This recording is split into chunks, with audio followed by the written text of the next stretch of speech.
bit of a disappointing week this week in the WWE across Raw and Smackdown. However, Daz and I are going to discuss the AAA main event and the reaction for Dom Mysterio in Mexico. We're also, of course, going to look at Naomi's big announcement and how that leaves the state of the Raw Women's division. All this and more on the Golden Shovel podcast, your weekly breakdown of all things WWE storytelling. Let's get in it.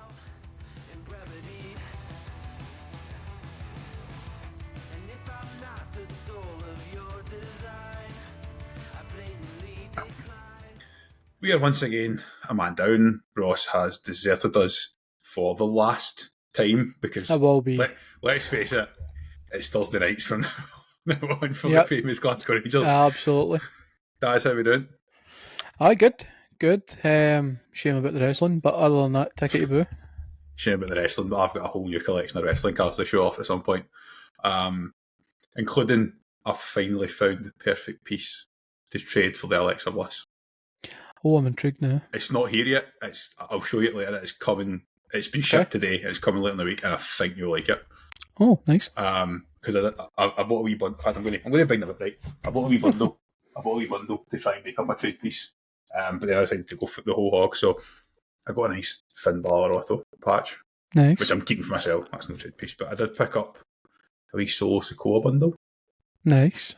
And there's 2 Dom Mysterios at the back. Oh, nice. And there's an Eddie Guerrero in there somewhere as well. And then I decided to start buying expensive cars. So, we'll talk about it offline later on. We're going to start on SmackDown. SmackDown's your show. Yeah. Now, I've obviously put the notes in the Discord as we prep for this week, and we'll start with what feels like where we start every week. It's really struggling with what is essentially a 1 hour and 20 minute show now. And did we just get the Raw opening on SmackDown with Solo's MFD? Yes, we did. It's a bit refreshing to see it be someone else, to be fair. But then it was ruined by Sami Zayn. And I just think it's a bit like a vortex where you get it on Raw all the time and Sami's involved, and then you do get something a little bit different SmackDown to open up, and it's the same people.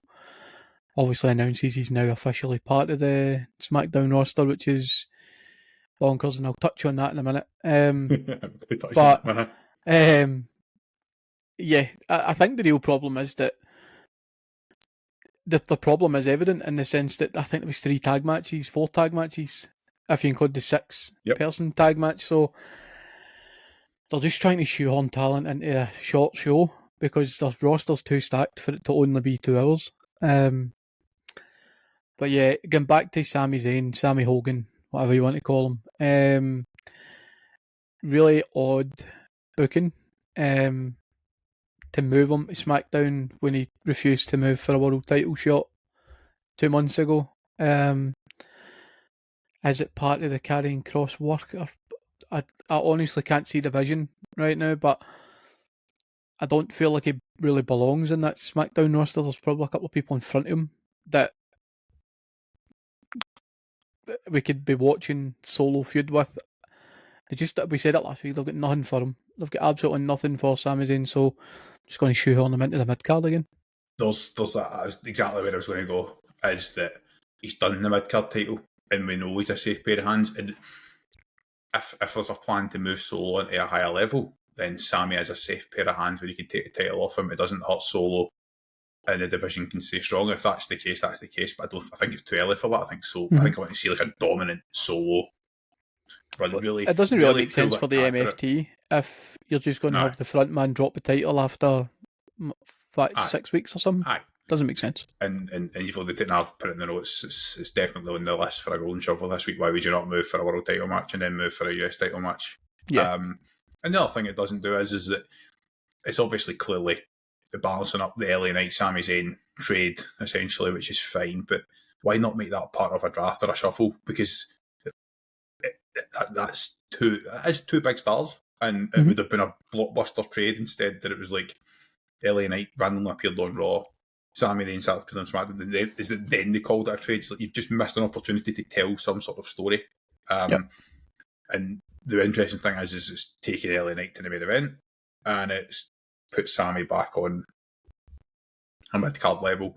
There is a lot of theory out there that he's a stick-on for a Saudi Rumble win.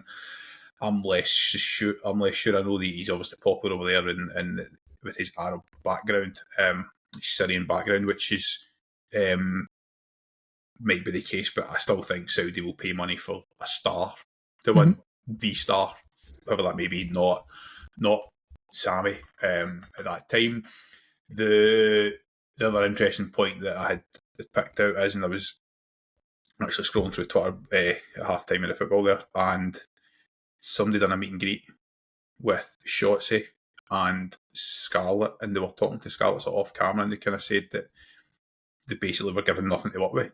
I mean, her and Karrion, and it was just, he did keep pitching, like, reclaiming people. Like, could you imagine like a stable that would have been like a heel Sammy and like a heel Bailey and a heel, always stable, a heel, but just that reclamation type project of fight. There could have been something, but they didn't do anything with it. I think ultimately we'll probably look back and realise that Karrion Kross just got himself over just too much to the point where they had to do something with him, and they had nothing for him. Therefore, the something was just to let his contract expire and make the problem go away.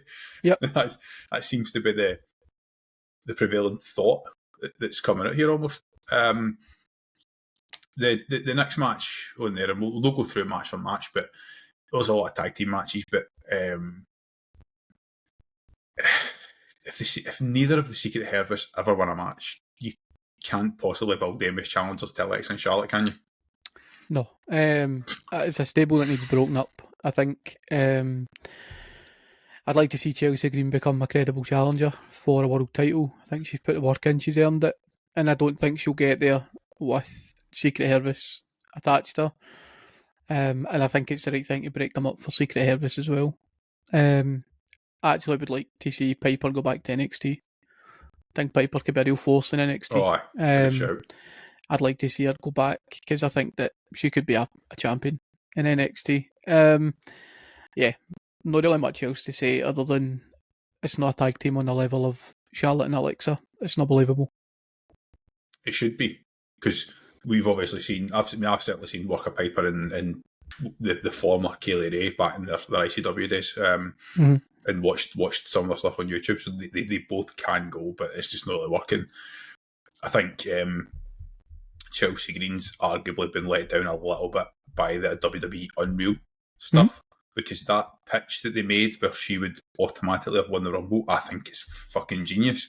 And the story she would have told, even if she'd lost to Mania, the story she would have told for 2 months, I think would have been absolute cinema.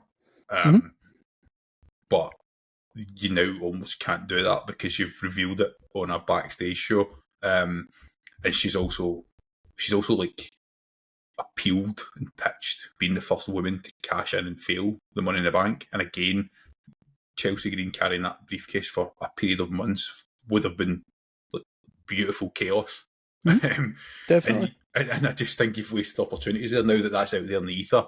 Like, if she did ever win the briefcase, you could probably stick your mortgage on she's not going to win the match. So Chelsea's underutilised, and she's not a comedy act. She's a storyteller. I think there's a difference. It's almost like a female R-Truth, but he did go right into the comedy act in the last few years. She's very much like, she tells a story with her act. I'm interested to hear your thoughts on the Miz, the Melodot Miz versus the Fraction, because they won and it was a good match, and obviously Miz has been away for a while. The breakup will come, and Melo will go over and look strong, and the Miz will do Miz things, and fine with that.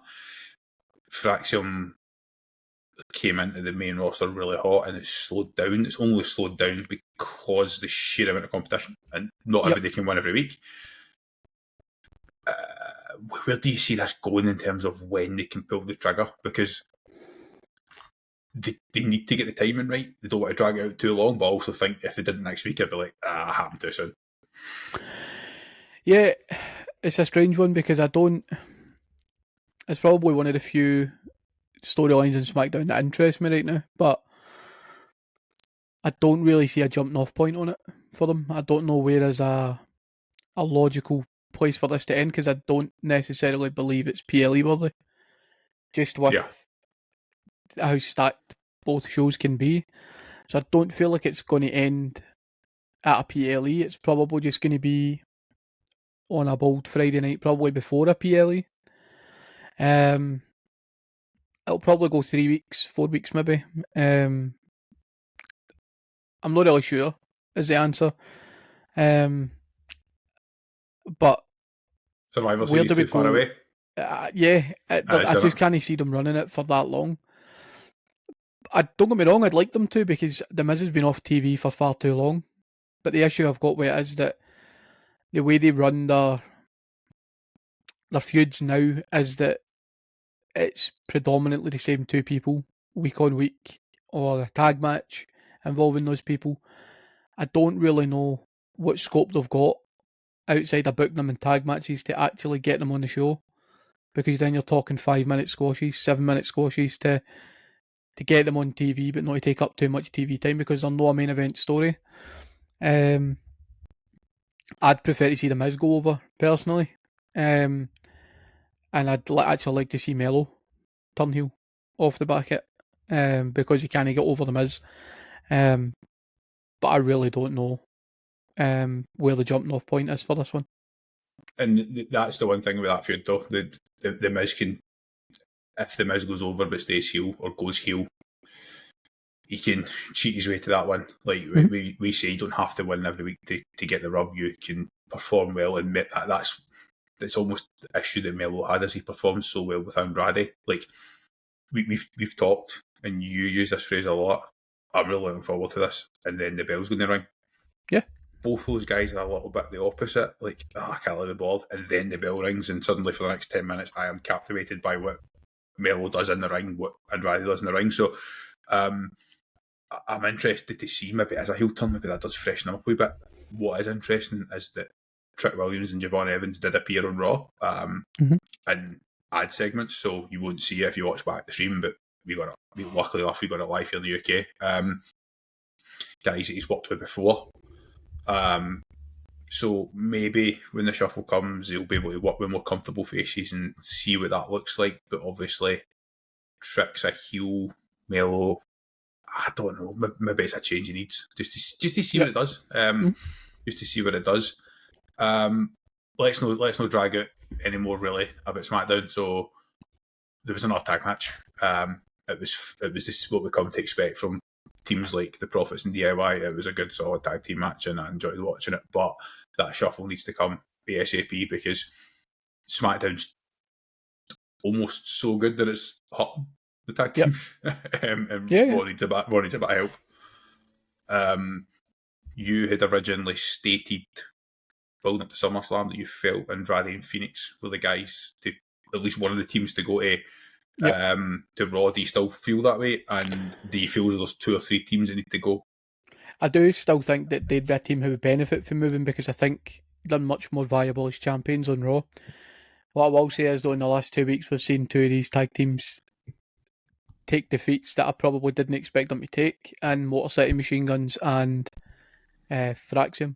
So I actually think it might be both of them that move, because I don't think Motor City Machine Guns are ever likely to win SmackDown tag titles again, just with some of the teams that are currently on the Blue brand. I think they're probably 3rd or 4th in line. Whereas I think if they move to Raw, they probably automatically come into that number 1 contenders picture. There's a hell of a job to shuffle this, because one thing that we've struggled to discuss is who goes the other way.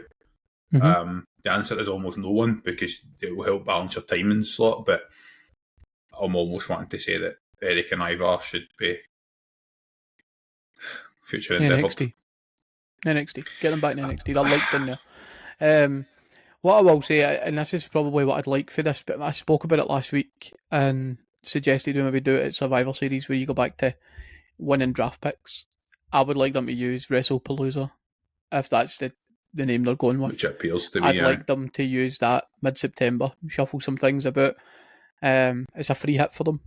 so it's fairly straightforward to work in. You're not changing the format or anything, and just try and get some draft picks in, even if it is just a couple of matches on the card where the winning brand gets to select somebody to move. Here's my figure end as next week's Saturday Squash. 5 things we want to see return to the WWE. Yep. Because I've already thought of other ones that are in a similar vein that would work now. So I'm like, you've talked about like which things that did just happen. And I agreed with you last week, and it would be on my list somewhere that, even though it's just like, it sounds really daft, but having the general manager go out there and pick someone when you know. I mean, what really scripted, is the point of having a general manager right now? Like, it doesn't make sense to me that the role that Pierce and Aldis play sometimes, because you see them signing all these people backstage and just like in the middle of the year, and you think, why could we not just have hang fire on Sammy as actually been announced on SmackDown? Have a mini draft, a mini shake-up, if you want to call it, and just pick him as your number one choice. It instantly makes it more believable to get into your main event picture if he's your number one draft pick. I'd even have like a situation where you go into the draft and it's about to start, and Aldis comes out and says, "Whoa, you took LA Knight, so before we start anything, I'm having Sami Zayn. I'm taking Sami Zayn." And it's easy. You keep your world champions. Keep your world champion. None of your champions can move in this draft. Just come out and be straightforward. It's not like you're going to get John Cena back in the day when he moved from SmackDown to Raw, Raw to SmackDown. We don't need that. The world champs don't need to move. But I just think you freshen up the scene, especially in the tag divisions, and probably the women's mid-card divisions needs a refresh as much as the tag divisions. Could you imagine even like storylines where, like, I'm obviously going off topic, but not. It's part of what we want to see. But storylines where someone's like, I don't want to go to SmackDown. I want to stay on Raw. I want a women's IC title shot. I want an IC title shot. I want this. I want a tag title shot. And they're like a couple of weeks, like they know the draft's coming up, and they're fighting to get a spot that prevents them from moving for whatever. Like, there's a story to be told there. Like, Becky and Seth won't be split up, right? So there's that. Is something you could have somebody saying, "Well, I really want an IC women's title because I don't want to have to move to the other brand," and there might no bigger reason for it. It might just be, I like having Friday nights off. That might be the reason. But there's other things you could do, and I just call it the draft again. I do think one of the things that can really help with the timing in SmackDown is to move Charlotte and Alexa onto Raw officially, and move a mid-carder and from Raw onto SmackDown for Julia's pool, because booking the tag team titles every week on SmackDown, you're taking up 20 minutes to half an hour between promos, matches, and it could be utilised elsewhere on that card. Move them and probably Lyra, Valkyria and another over to SmackDown to freshen up gives you more singles, 100%. Yeah, with a 6-man tag in the main event, and it did its job. I think is as much as we can say about that match. Not that an issue. It's not that an issue with it. I'm just looking back through my actual detailed notes here. I really don't know where this is going. I've kind of stopped caring, if I'm honest, where it's going, and it's a shame because I'm back to worrying about Solo's future again, which I shouldn't be. Yeah, because they put the title on him and it looked like he was ready to take a few steps forward. I'm not sure they know how to book him, because you've now got guys like Sami Zayn in the picture, and it's, well, going over against Sami really cements you as a mid-card champion. But if you drop the title in the first big feud, then what's the point in being a champion? It makes him unbelievable as a champion. So I don't really know where it's going. I say it every week. MFT are a great stable. Big man looks uncomfortable. JC Mateo needs a bit of a rebrand so he doesn't look as much like Rhino. I don't feel like he fits the stable. I just feel like he's constantly holding a fart in, to be honest. It's just his zero aura. Like he is auraless. He is. It's really missing the other Tama, Tonga, Longa, blah. Just you know what I mean? It does Tama, miss him. It does miss Tama. Because I think that's a tag team that if you move to, you don't necessarily need to bring two in because there's a ready-made tag team there. One of whom is actually really popular on SmackDown. Tonga Loa is really popular. He's well liked. So yeah, I'm not really sure where we're going with this. I don't think it should be main eventing because there's just not enough interest in it. But the champions wrote off the show, so my real worry is they try and force this into Survivor Series somewhere at a level above it should be. That would be my concern. I did say that I thought MFT would be involved in Survivor Series and War Games. That was, I initially thought it would be White Six, to be honest. Given MFT got a win over Motorcycle Machine Guns last week, but I'm not sure how that works because Sammy's certainly not going to team with White Six. There's enough of White Six to go in if they want to do 4v4. Sammy and the White Six doesn't make sense right now. Anyway. Nah, the White Six might not necessarily be heels, but they're definitely not faces, and Sammy's very much in a face camp just now, and it's not going to fit the character. Unless they flip them, they do have a month or so, 2 months to get it right, but yeah, I'm kind of tagging out on this storyline right now. Aye, it's a shame, because I know you are, and I've came around this year massively to the Solo Sikoa train. Like, I'm back in the picture of he should be moving towards the main event, and I don't think it's his issue. I think he's been held back. I think he's actually probably suffered the most from the change to SmackDown. I think he's one that's really suffering from it. The final thing I want to mention before I go to the main event picture on SmackDown is just where is R-Truth? Because they made a point of bringing him back.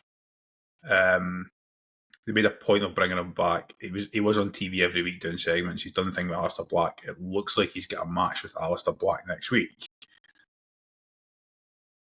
But I don't know. I'm lost, I think is what I'm trying to say. Like, have they just ran out of time for him? I don't know, if I'm being honest. I think he was brought back as a right, the fans don't want us to let you go, so we'll bring you back. And I feel like they've learned a lesson, and I'm hoping that's why they don't bring Karrion Kross back, because they're only going to bring him back for fan service, and I think Truth's really suffering for that right now. So for me, I just don't have enough time for him. There's not a compelling story to tell with him.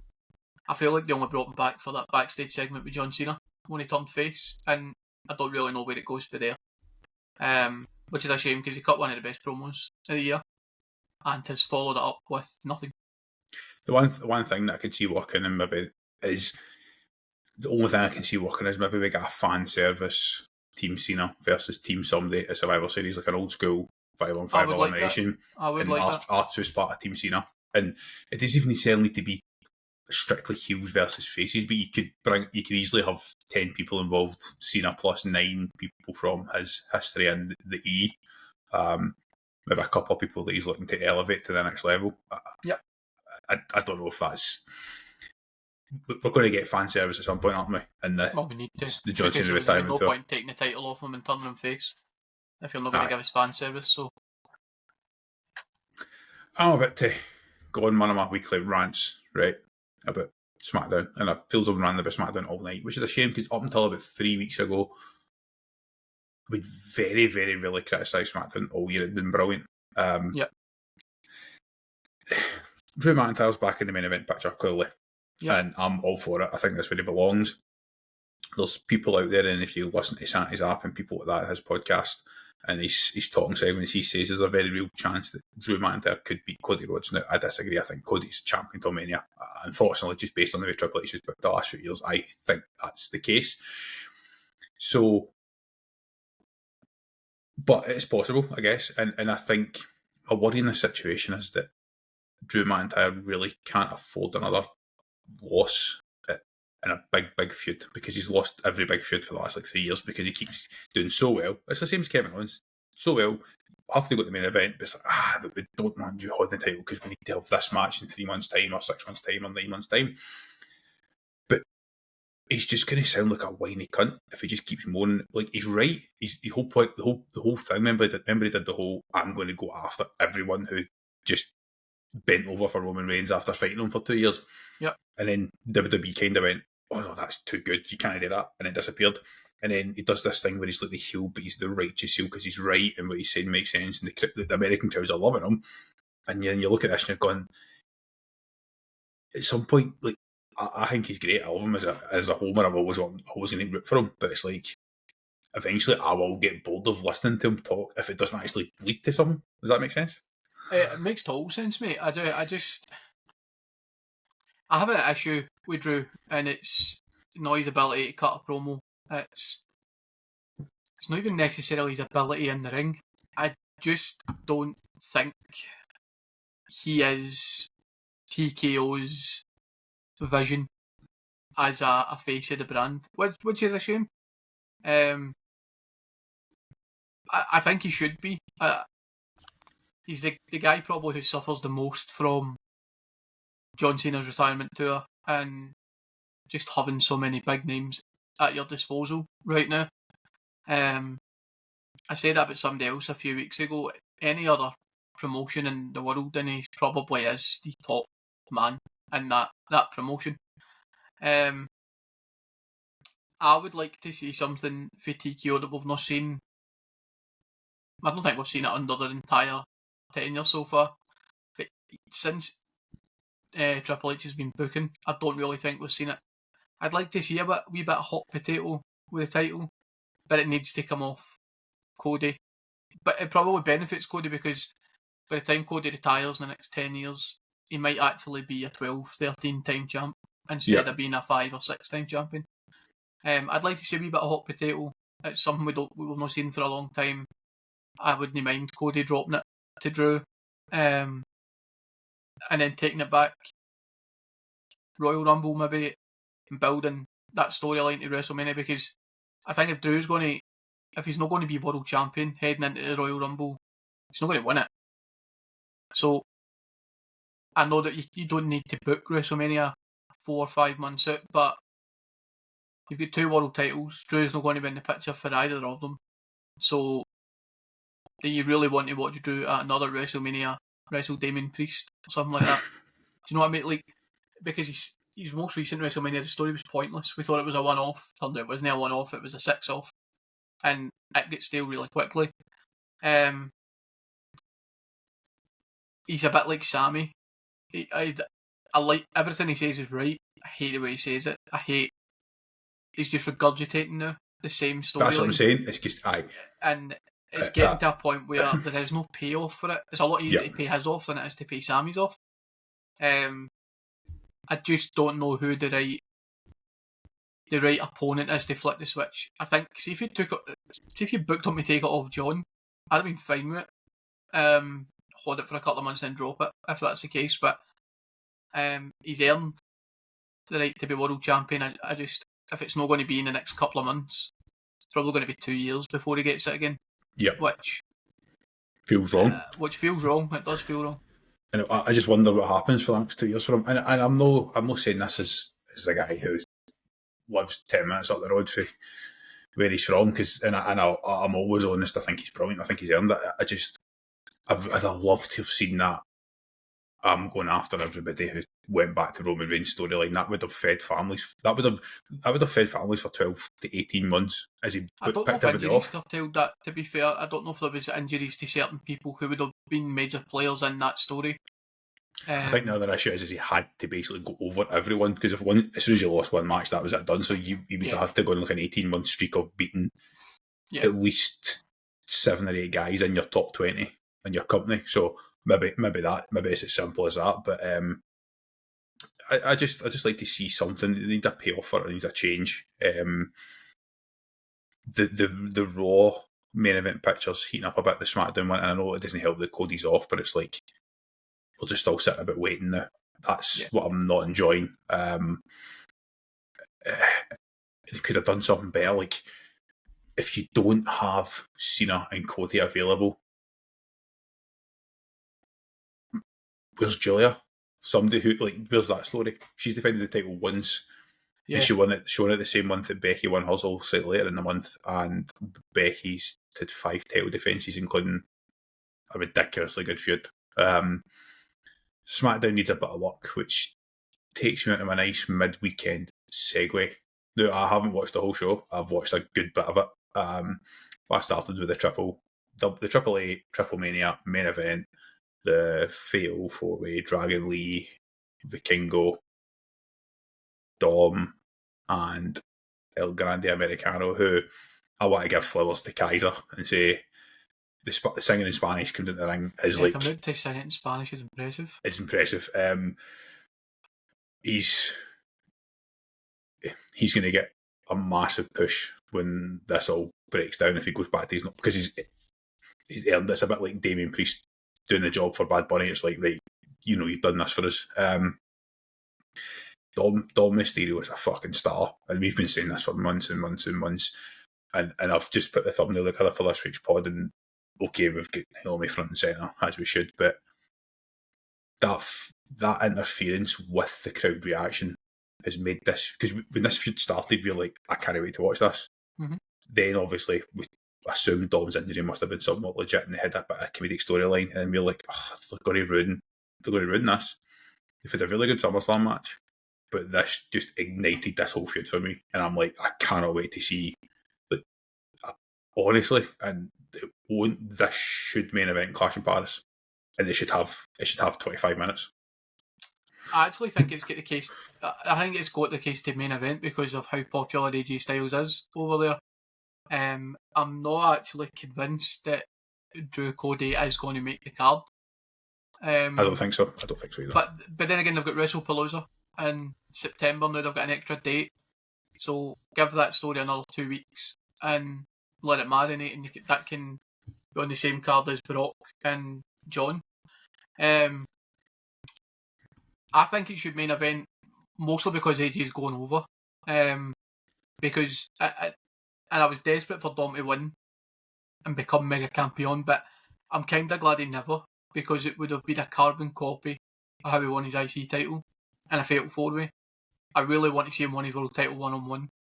I think that they tried to use that Fatal 4-Way match to see how the crowd would react to Vikingo retaining the title, and he audibly got booed out of the building. They were chanting for Alberto Del Rio, which in itself is crazy. But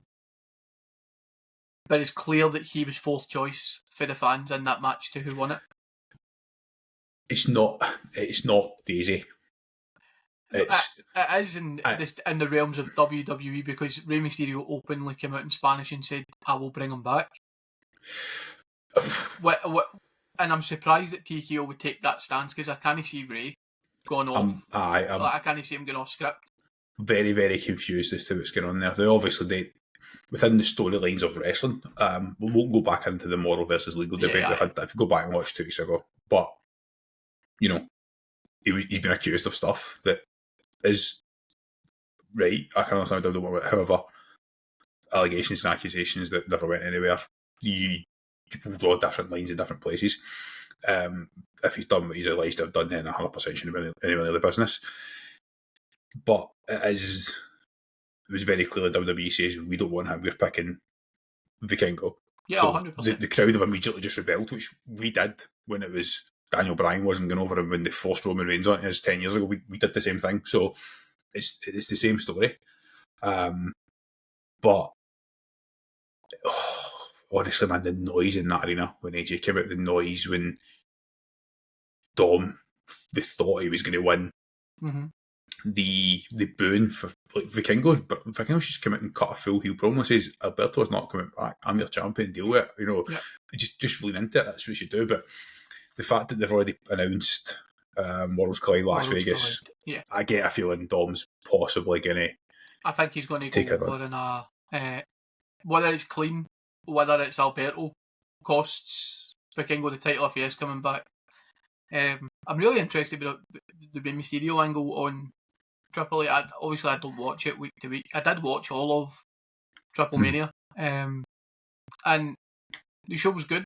But Ray's almost like he's in charge of Triplemania. It's very strange.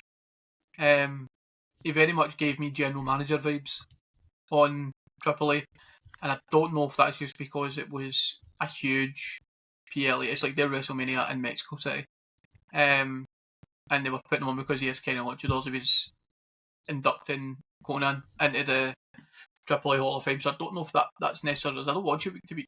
Is he actually the GM? Because I'm just trying to see if I can check this up because I'm wondering if because see with his injury, I would have thought he would have been cleared by now to return if they needed him. Obviously, there's space for him right now.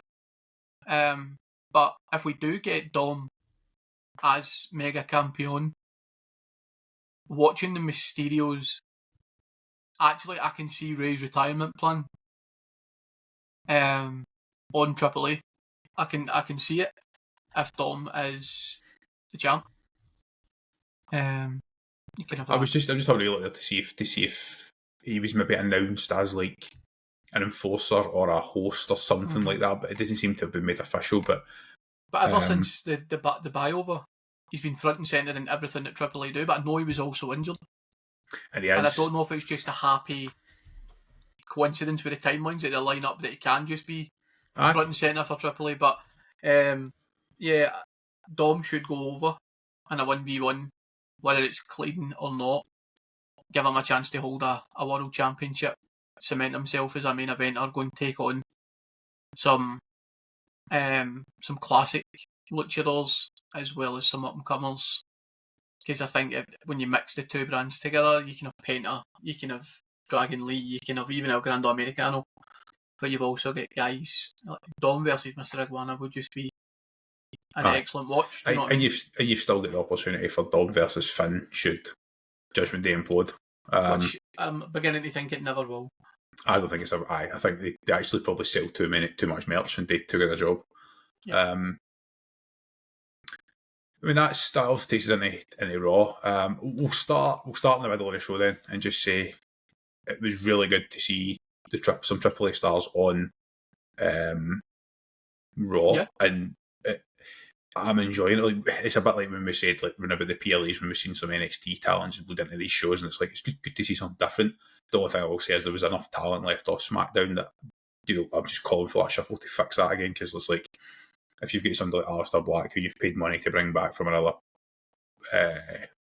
organisation, and you're sitting him and catering, whilst Triple A are on your show, okay, I'm not sure that, however, I just feel as though everything right now is like just pushing Dom to and we could end up being horribly wrong, but I just feel as though this is the start of Dom's ultimately winning the World Heavyweight Championship in a couple of years. I don't remember we spoke about it when we started making this pod. We thought it was probably 2 years before Dom wins a world title. It's maximum 12 months now on the trajectory that he's on, because there's just he's going to sell tickets and he's going to sell merch. He's so over.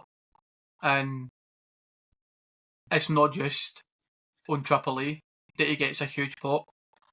I think the pop at WrestleMania showed he's a certified star. He's not going anywhere. And I think that's why they've not broken up Judgment Day, because they need to get that right. They need to make sure Dom's able to stand on his own 2 feet when that split happens, because ultimately he will go over in the feud with Finn.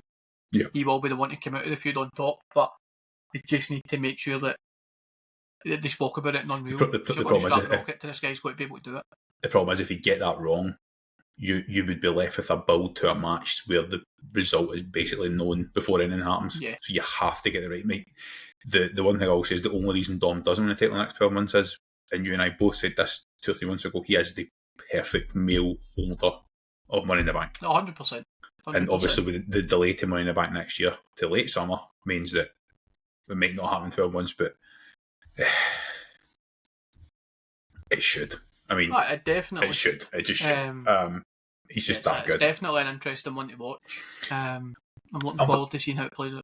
I'm going to try and cut the Raw segment in a wee bit, because it's just a bit like it was good, but it's just to me it was just SmackDown, but more of it.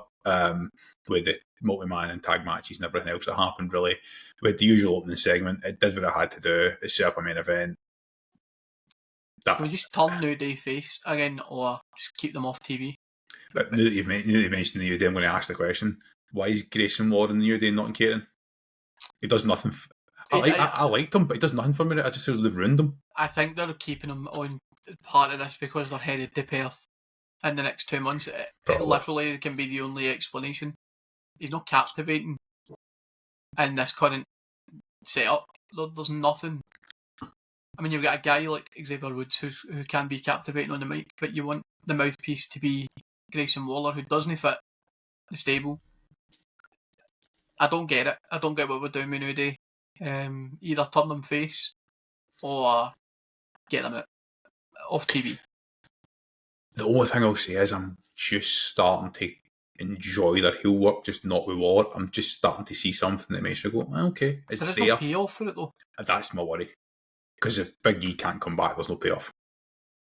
Unless he can turn them face, unless he can bring them back to being the New Day as we all knew it, there is no payoff for that. I don't think they'll ever clear.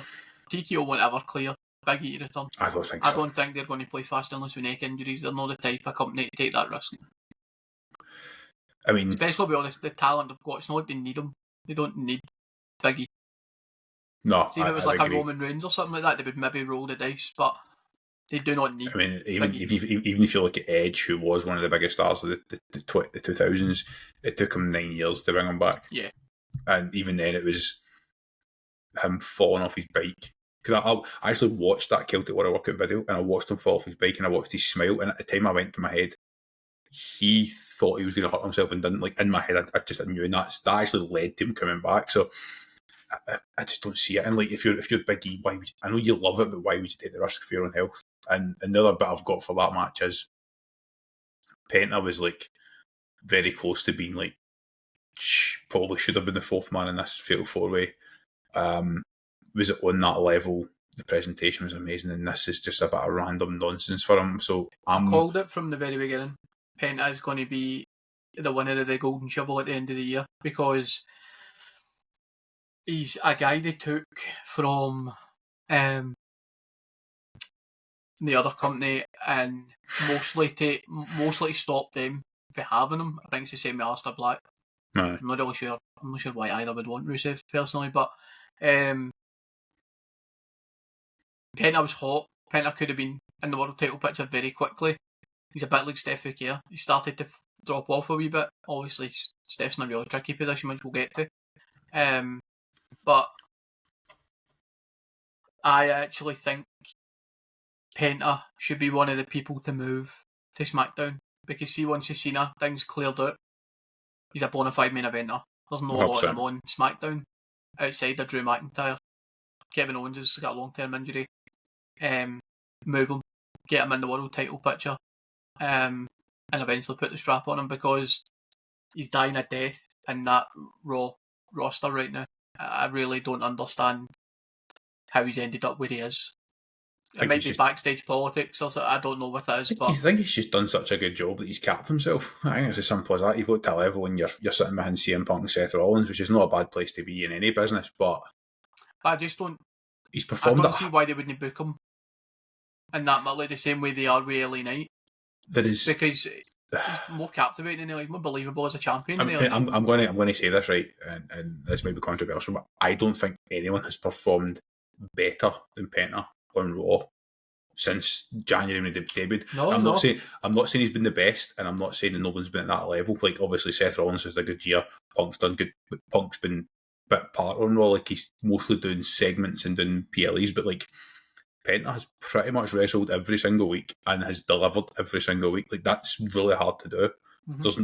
There might be people that have done the same, but there's no one I can sit here and say this person has performed at a clearly higher level than Penta has done for 7 or 8 months. I'll be honest, it's a name I was surprised was left off AAA card in some capacity. You know, they did the Battle Royal. I'm just trying to think, did Penta come from CMLL or one of the other organisations? They're sister companies now. TKO and WWE own them, so it's not like there shouldn't be that bad blood anymore. You're one company now, although there is the whole issue which we won't get into with Stephanie Vaquer Aye. No, he did 7 years with Triple A, so it struck me as odd because he's not getting any love on Raw right now. He's getting booked every week, which is a start, but he's not been booked convincingly recently. Unless the issue is that if you put him on Triple A, you expect him to be in that world title picture again, and suddenly you've got a world title picture that's all WWE guys. It's like almost come out and won that battle royal, but let's be realistic. It's almost going to be on Triple A every week. I mean, they sent him to Japan for 6 months, and they loved him. He became a tag team. But Japan almost can wrestle for a big guy. Oh, he can't wrestle. But he's not going to be jumping off the top rope. And Lucha Libre. So, if he does it, then fair fucks the guy. Comes out with a mask on next week. I know. It's a strange one for me that he was left off because he's done so much work with the company and he's not getting the love he deserves on Raw. And you're right, it probably is just a victim of the world title picture on Raw, but is this maybe where Tony Khan deserves a bit of credit in the sense that he's got multiple titles available? The issue for the E obviously is they don't have enough time to showcase them, is the issue they've got, but do they maybe need another male title, either across both brands or one on each brand? Because there is too much talent that's going to waste, almost. And it's probably the perfect place for guys like Sammy and Melo when he comes out of this feud with Miz, Penta and Raw. There's a couple of people who don't deserve to get like in 6-man tag matches with Grayson Waller and the USA. Like, they're better than that, and that's no disrespect to the other three, but it's just something needs to change. And I don't know if another title maybe is the answer. Are they waiting to after Cena goes and they revamp? I don't know. I think it's just an interesting conversation. Like, and I get it. I'll probably come across as a bit of a Penta fanboy, but as someone who outside of Rey Mysterio really couldn't have told you much about Lucha Libre and Luchadors, I've enjoyed Penta. I've enjoyed Rey Fenix. I've enjoyed the rest of them, the LWO and Los Galas and these people. Alright. I think I've enjoyed them because like you're getting like a 10-minute good wrestling match, and because they're not native English speakers, you're not getting 20-minute promos. You're getting, I'm going to fight you in the ring and we're going to settle this like men, and then you get a match, and I'm enjoying that. And I have enjoyed watching Triple A, and it's good for us on YouTube, so we can scroll back through and catch up and watch it dead easy. We are spoiled here with the YouTube and Netflix deals. And I just looked at some of the pendants. Obviously, his music's good. The presentation is good. The fact that they got the guy Adam Jones for Tool, and obviously as a heavy metal fan, I'm just like, this is just fucking awesome. I've spent a lot of time on him, but it's the same with Dom. Like Dom is the size of luchador that's never wore the mask, and I'm enjoying the work. And they're never going to have two luchadors as two champions. I don't think there will be something different, but at the same time, but there's just, and is it a different title? Like I don't know. I don't know. I just don't know if it's what it needs. My only problem would be that it would kill the women's mid-card division if you bring in a new title. I just think that you're looking at the names that they've got, I'm not sure 2 world titles is enough. Maybe they need a third show.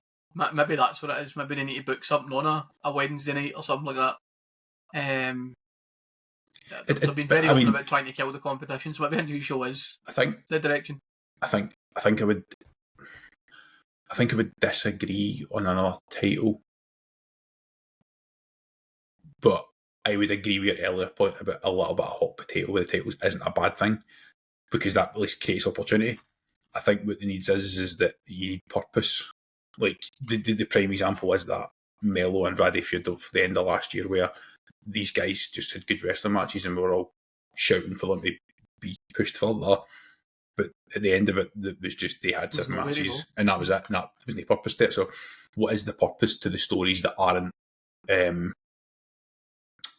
for titles? And I think you're right. I think I've got to get a possible golden shovel this week against that, as well as the Sami Zayn situation. And ultimately, the Sami Zayn situation probably won't get it because at least there is a purpose there. It's a super face for Solo Sikoa to work with, whereas Penta's is more confusing. And I think you're right. I think at the end of it, despite the fact that we'll continue to criticise the women's US title picture on SmackDown, we'll probably allow it based on the cut to the show has caused issues, and we'll probably sit back and say, man, they made Penta look like the greatest luchador of all time in January, and then he ran with that, made himself this absolute mega star, and then they just went, shit.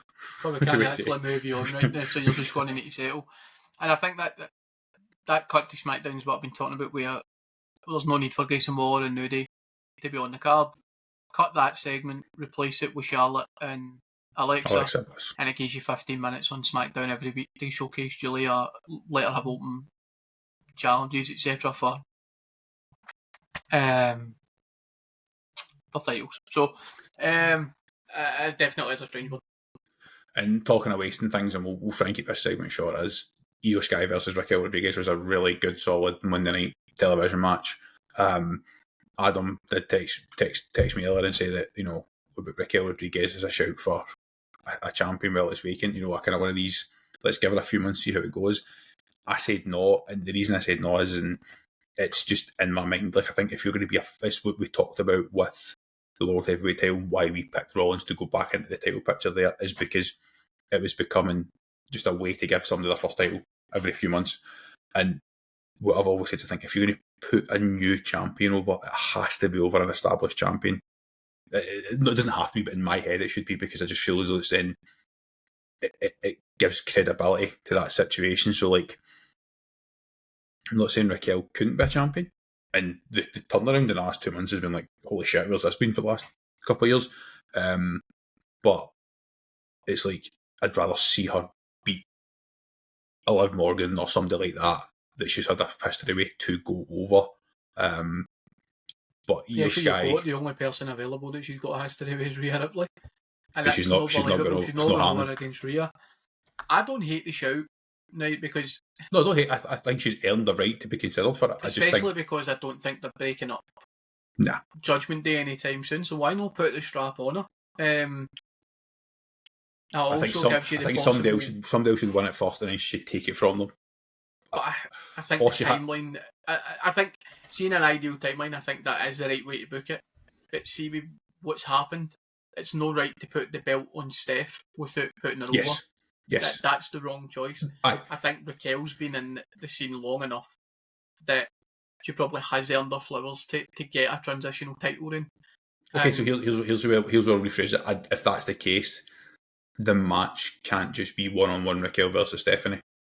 I just think somebody has to be in there that's... Our first 2 or 3 defences will be retained, so she won't get one-on-one with Steph until Steph's ready to take it. So they're not going to book it. Stephanie still technically should be challenging for the title at Clash in Paris because she won. She should 100% agree, but that will become triple threat fatal 4-way. That's how that will play out. And somebody has to lose that's established, and I think the best way for this to work, unfortunately for Perth, Australia, is for whoever takes the title at Paris has to go over against Rhea, like you say, to cement themselves as a credible champion. I personally would like to see it be the other person in Judgment Day. I think Roxanne is the right shout. To put the title on transitional, she's shot off like a rocket. They've got her booking pretty spot on, protect her with Judgment Day. So I would put the title on either of the two of them, to be honest. I think if it's transitional, Raquel's the best bet. She's shown she's a safe pair of hands recently, especially. And she can put somebody over when it's time. But if you want to try and make a new star, see how she can carry the brand, then I don't see why you wouldn't put it on Roxanne. I think what will play a big part in that, regardless, is going to be what they think the timeline is for Liv, because you have an immediate baked in feud sitting there waiting to harm. I think it's interesting. I mean, they gave nothing away. Pierce didn't say nobody came out during the announcement or anything like that at all. We never really get in backstage either. So what's really interesting is, and you alluded to it earlier, there is now 4 official matches for Clash in Paris, and it will be a 5-match card. You've got Cena versus Logan. You've got the Fatal 4-way. You've got Sheamus versus Rusev in a good old-fashioned Donnybrook match, which it'll be a good match, and it's two Europeans, it's fine. It's probably what you can only describe as a Clash at the Castle match. It's just branded for it. Aye. You've got Roman versus Bronson. It's now been made official. So it's either Cody versus Drew. Cody was originally announced. I don't think it's going to happen. I don't think so. Because I don't think they want Drew to lose another match in Europe, which means the expectation would be it's a very Raw heavy show. The expectation would be a woman. Tiffany Stratton. I think they'll put Tiffy's title on the show instead of the women's Naomi's. It's too early to choose a new champion in that manner outside of the US. I just don't think they'll do it because they'll not get a true read of that person as champion until they hold the strap in mainstream. Sure. Because if you do it abroad, they're going to have favourites. So it's not because see if it was a fatal 4-way for the world heavyweight title, AJ would be in it because they're going to France. There's no logical sense in booking AJ to lose that match. And I just think if you try and put a vacant title on the line in Paris, you're not going to get a true read of who the actual champion should be. So for me, I think they'll bump it. I think they'll give us Tiffany. It needs to be a women's match. There's one thing we've just completely forgot about, despite the fact that we discussed it for like 12 minutes. We were expecting Dom versus AJ on that card as well. I mean, see to be fair, I don't see why they can't make it a six match show. But not unless they want maybe Dom with two straps. Maybe they want Dom to have both straps. I don't know. But it can't be an all-men show. It just can't be. No, I know. I agree. I just think there should have been a formal announcement, whether it was on socials, about what the plan is for Stephanie. Like, it should just have said Stephanie. Maybe not decided, and we'll maybe get it on Monday. Aye. Maybe it should just be Stephanie as still will get a title shot. We'll be number one contender and we'll get a shot. You could even make some sort of bullshit as currently with legal team as to whether she has to wait till somebody else wins the title or whether she's in. You can just bullshit something, but they've obviously haven't, which is fine. We're going to come back to Naomi's announcement because we're doing quite well on time and we'll talk about that. So, Extreme Rules match in Philly, good fun, but how many times can Roman Reigns return? If you don't book him every week, but he's going to be in the show, like, turn up, spear someone, earn my $5 million, head up the road, job done.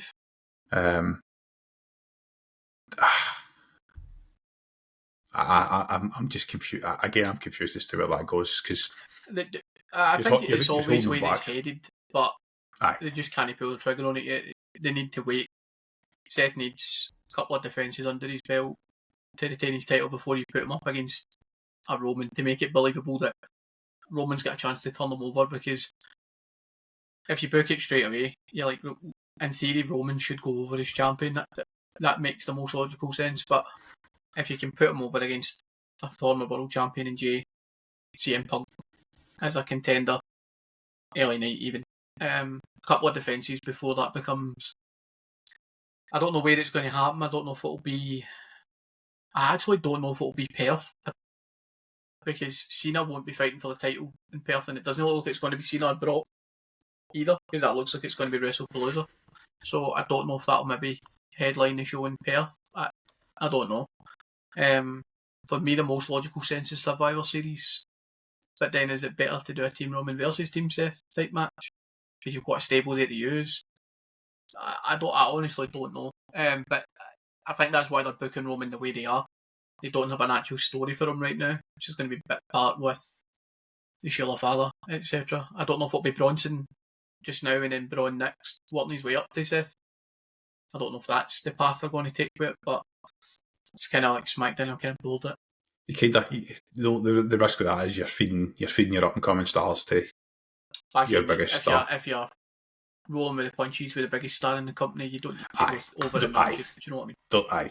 100%. The last thing we'll just mention there is that the Becky and Nia match certainly wasn't the best. I think they've wrestled on telly and pay-per-view 5 times over the years, and they've had some really good matches. And I think the ultimate issue is that Nia was never winning that title, because we know we've got Becky versus Nikki coming up, and I think ultimately Becky and Nia's been off telly for a long time. She's been doing other things, but there was talk of bringing in the Natty Neidhart character, which is a little bit more hardcore. Which the low-key legend. Give, is it? and give us time to build the feud. I think that's what they're doing. To be fair, I think that that she's. I said this a few weeks ago that she's all of a sudden just reappeared on TV with Maxine, and it was mostly backstage segments. Then Maxine gets a surprise title shot with Becky, which then brings Natty into the fold after that. She looked a bit weak last night in the way that it finished. Don't get me wrong, she didn't tap straight away. But I don't know if this is us now building to having Natty back on TV more, where you're going to get the no shit Natty Night tap, where we're actually going to get proper wrestling matches. Yeah, and Natty. But again, putting SmackDown, like a date with Julia. Do you know what I mean? Julia versus 99. Julia versus 99 hard with like 0 promo would just be. It would be amazing. A fight, absolute fight. She's not needed in Becky Lynch's title reign. It's not required. Only elevate somebody else one, because the only issue I've got with the 99 tap thing is that you're playing fast and loose with the character when you take a loss. Yes. So really what needs to happen is she needs to be booked super strong. So she needs to go over a lot of talent to make the character believable. And then there's only set people who will be able to turn her over in that character. There's only a set number of people who should be believable in that sense, and I just don't know if the business is outgrowing Natty to that extent. But I don't know if you watched it, because I know you didn't watch the full show, but she was throwing some serious heat and some punches on AAA. There's a bit of venom in there. She obviously did a lot of her underground work with, I think it was GCW and stuff like that, with the Natty Night Tap character. And she was booked on AAA and she looked great. Obviously she didn't win, but I'm interested to see if maybe that's where they're going to book her. If they're going to keep her on AAA, have her wrestling on there, get rid of the ring rust, bring her back up to speed, because she was challenging for the, forgive me if it might not be their main world title, I don't know if it is, but she was in the triple threat for the women's title, I believe, on that card. So I just don't think they want to put all their main titles on WWE guys. I don't think that'll be it's AAA women's titles. It looks as what it is. It's the only women's championship. So there you go. So yeah, I would love to see 99 that make her way onto WWE TV. I just don't know if she's branded for. I don't know if the show is branded for 99 that. I 100% agree. I think it's a good character, that a perfect person to potentially take a title from somebody like Becky. Let Becky have time off eventually. She probably will do, and elevate somebody else. But I think her versus Julia would be like just fight for 20 minutes every Friday and see what happens. Book it all the way to WrestleMania. Which you could. That's the thing. You could just. I mean, it's more than Julia's been booked anyway since WrestleMania. Which takes us on to our closing segment for this week, which we're at a minute and 3 minutes. We'll see if we can do this in an hour and 10. The announcement from Naomi and Big Jim. Obviously, the first thing to say is congratulations to them both, because that's 100%. Ridiculous news. It does mean that the bloodline story is never, ever going away. I think it's a hell of impressive to deliver a pregnancy announcement as a heel and continue to be the heel, which I just thought was fucking brilliant. Yeah, she was excellent. She was phenomenal. Was excellent.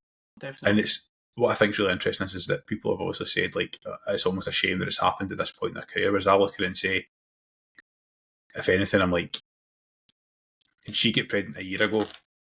She would have disappeared. She'd never have come back as a world champion. Came back to the mid card, whereas now she's going to come back in the main event. So, for that point of view, it's no, I wouldn't worry about her. But obviously, the interesting thing is now, what do we do with Stephanie Vaquer?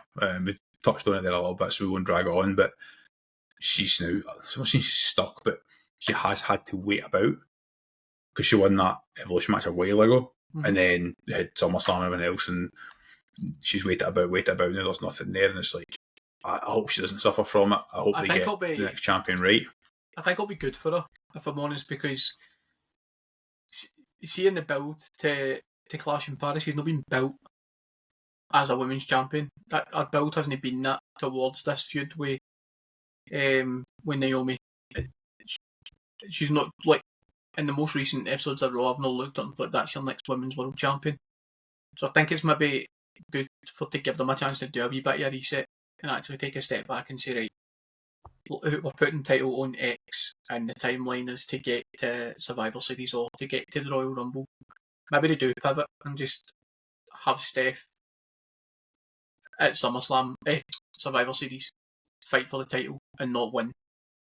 Put her in the Rumble, let her win the Rumble, and put the title on her at Mania. See if she'd won it, I'd be happy, right? Because she is a star and she's going to be a megastar. But the way I watch WWE is I want to watch somebody go from NXT, become a star, get the build, go over against people or weekly television to get to the point where they become undeniable. It's a phrase that we've used a lot. Aye. She is undeniable as a character, but I've not seen it on TV. And it has probably been because they've had to wait for other feuds to culminate because she won that Battle Royal so long ago. That 2 months it's not killed the momentum she had, but it just put a stop on it, really. I think it's perfect timing for Vaquer to get a wee bit of a repackage in what an initial title win looks like, because just similar to what you were saying about the world title, I'm not sure Naomi's the right person to put over a new talent because she's not a certified world champion. She's held it a couple of times, but I think if you're looking at the people on your brands, you've got Rhea Ripley, you've got Liv Morgan, you've got Charlotte Flair, Becky Lynch, Bayley. There's other people who would be a much better passing of the torch almost. So I think it'll be good for her in the long run because I can't see her fading out the picture. She's too big a star for that. I also think it's gives her another couple of months to really get the cutting a promo work done, doing more work in English. I think it'll give her a wee bit more time for that. Stops her being rushed, because the worst possible thing is they put the title on and it doesn't work. It becomes really hard to make her a world champion again after that. We have said over the last couple of weeks that this issue, quote unquote issue, because at the time she's not medically cleared for Naomi, did almost give them a way out because I think she's just been that good. It was like you almost couldn't take the title off her. Like she's just been that good. Now, what I'll say is if they don't come out with a brand of Johnny's called Proceed with Caution with Big Jim in the front of it, then they've completely missed an opportunity here, haven't they? For any Americans loving, I think you call them Jimmys, but Slim Jims, mate. Big Jimmys, aye. I'm telling you, it's Slim Jim condoms. Aye. But I think Stephanie's been phenomenal, and I'm with you. I'm not against her winning the title in Clash in Paris, but the opponent has to be right, or the opponents, so that she can at least come out strong. And the last thing I'm going to say on this is, like, I think it's been confirmed from what I could see. Naomi's announced she was 7 weeks pregnant, which means some of the bumps and moves she took at SummerSlam, I really hope that means okay in there, because that was she threw herself. She should have been about 4 to 5 weeks pregnant at the time, so she probably didn't even know. No, she wouldn't have known. No. But I mean, I am not a doctor by any means. I could not tell you. She would have had the best medical care possible in the last couple of weeks. I can't imagine there was a great deal of risk at that early stage. But no, I'm happy for the two of them. It'll be weird now watching without Naomi on the card as prominently as she's been. But I can't wait for her return. It's surely going to be, her return's going to be Royal Rumble 2027, surely. I would think so. I mean, when we, whether we do this at the end of the calendar year or whether it's a pre-WrestleMania show, there will be Golden Shovel Awards at some point, and we'll need to agree how many and what they are. And obviously we'll have the Golden Shovel for the year and we'll have some things, but like, I don't know if we will like comeback story of the year or breakout of the year, but Naomi's heel work will get awarded with something, because literally the week of WrestleMania we all agreed that Naomi should go to Raw as the heel and run that division, and God, like, done it to perfection. So she's going to be missed. She is the biggest and best heel in the women's division across all the shows right now. That's a fact. And what that does is create opportunity for someone. And like we've said, I think a bit of a shuffle, maybe Tiffany onto Raw, back to that sort of it girl heel persona. That's might what I was going to help say. follow. I think it's the most interesting part of the angle for me is that it isn't really a heel on Raw now. That isn't Becky Lynch. There isn't really a women's heel. Who's a heel, but she's so popular that it's ultimately a babyface. You know what I mean? But they don't actually have a heel.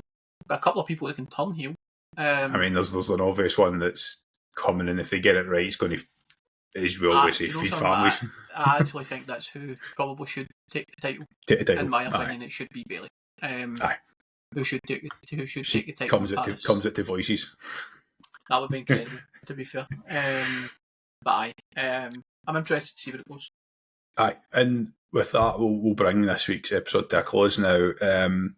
It does mean two things. Number one, we are back next week with our all-important prediction show. Hopefully the card has filled itself out with the final match. I'm not going to lie, from where we thought we were going to be with this card to where it is, it's a bit underwhelming. But we'll see how they manage this over the next 2 weeks, because I thought we had another week to go. I'm not going to lie, but it is it's next weekend. A week on Saturday.